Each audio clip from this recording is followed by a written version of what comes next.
ब्राह्मण विधायकों की बैठक से गरमाई यूपी की सियासत। नमस्कार दोस्तों, मैं हूं अवनीश पांडे। ठिठुरती सर्दी में यूपी की सियासत गरमा गई है और सियासत में तड़का दिया है ब्राह्मण विधायकों ने। हालांकि इससे पहले कुर्मी और लोध पिछड़े दल के विधायकों की बैठक हो चुकी है। इसके बाद कुटुंब के विधायकों ने बैठक की। पिछले सत्र के दौरान इसकी काफ़ी चर्चा हुई, लेकिन अब शीतकालीन सत्र में ऐन मौके पर ब्राह्मण विधायकों की इस बैठक ने यूपी की सियासत में नया रंग दे दिया है और पार्टी लाइन से हटकर हो रही जातिगत बैठकों को लेकर एक नई बहस छिड़ गई है कि आखिर भाजपा में ये क्या हो रहा है कि लगातार जातिगत विधायकों की बैठकें हो रही हैं। इसको लेकर कई लोगों से जब बातचीत की गई तो सबके अलग अलग अंदाज थे। हम बात कर रहे हैं हाल ही में हुई भाजपा विधायकों की बैठक के बारे में। कुशीनगर से भाजपा के विधायक पीएन पाठक के बहुखंडी स्थित आवास पर 45 ब्राह्मणों की बैठक हुई। इसमें कई मुद्दे मुखर हुए।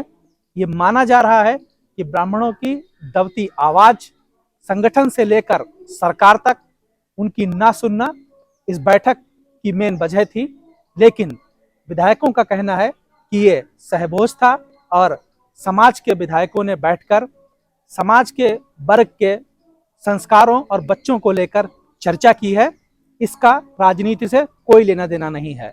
यूपी में अगर हम ब्राह्मणों की बात करें तो 2007 में ब्राह्मण यूपी की राजनीति के सूत्रधार बने थे और उन्होंने मायावती को यूपी के सिंहासन पर बैठाया था। इसके बाद की सोशल इंजीनियरिंग में ब्राह्मण यूपी में मुखर होकर राजनीति में आगे आए।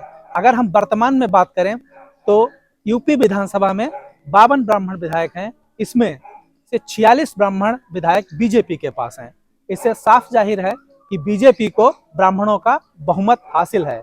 लेकिन जिस तरीके से लगातार प्रदर्शन हो रहे हैं और ब्राह्मण विधायकों की यह बैठक हुई है, उससे सब कुछ साफ और सीधा नजर नहीं आ रहा है। जरूर इसके पीछे कुछ न कुछ राजनीति चल रही है। 2027 का विधानसभा चुनाव आने वाला है। इससे पहले ही भाजपा संगठन ने कई विधायकों के टिकट काटने की सुगबुगाहट तेज कर दी है। उसको लेकर जमीनी स्तर पर सर्वे शुरू हो गए हैं। कहीं ये पावर टैक्टिक्स तो नहीं है कि विधायक और मंत्री अपनी टिकट बचाने के लिए जातिगत गोलबंदी कर रहे हैं। इसको लेकर यूपी में डिप्टी सीएम केशव मौर्य एक अलग बयान दे रहे हैं। उनका कहना है कि ये जातिगत गोलबंदी नहीं है, समाज के लोग आपस में बातचीत कर रहे हैं और भाजपा के मंत्री और विधायकों से कहा गया है कि वो अपने क्षेत्र में जाकर मतदाताओं से संपर्क करें। वहीं सपा नेता शिवपाल सिंह यादव ने सीधा निशाना साधा है। उन्होंने कहा कि भाजपा में ब्राह्मणों का सम्मान नहीं हो रहा है, उनका अपमान किया जा रहा है, उन्हें दबाया जा रहा है। ब्राह्मण सपा ज्वाइन कर लें, उनका पूरा सम्मान मिलेगा और पूरा समर्थन रहेगा। अब भाजपा विधायक इसको लेकर क्या कहते हैं, या इस पूरी गोलबंदी में या इस पूरे सहभोज में एक राज्यसभा सांसद, भाजपा के एक मंत्री और एक अन्य कद्दावर नेता के पास न्योता गया था और वो शामिल नहीं हुए थे, उनको लेकर समाज में क्या संदेश गया है, इस बैठक को लेकर अब राजनीति क्या कह रही है और ब्राह्मण वर्ग क्या सोच रहा है, इन सबको लेकर हमने कुछ विधायकों से, हमारे साथियों ने बातचीत की है। तो आप देखें किस तरीके से इस बैठक को राजनीतिक रंग दिया जा रहा है और राजनीतिक रूप ले रही है। एक दूसरे से मिलते रहते हैं। इसको कुटुंब बैठक, स्नेह मिलन और ब्राह्मण और क्षत्रिय और बैकवर्ड और दलित के रूप में नहीं देखना चाहिए।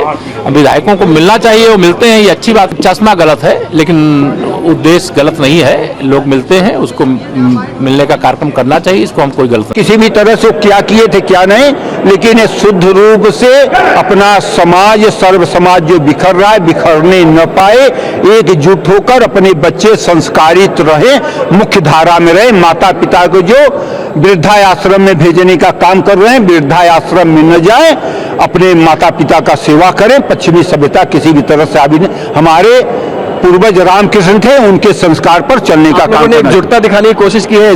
ऐसा किसी भी तरह से वो नहीं था। सर्व समाज को दिशा निर्देश देने का काम हम लोग करते हैं और करेंगे।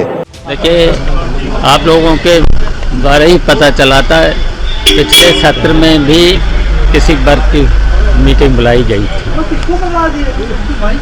और फिर बुलाई गई है।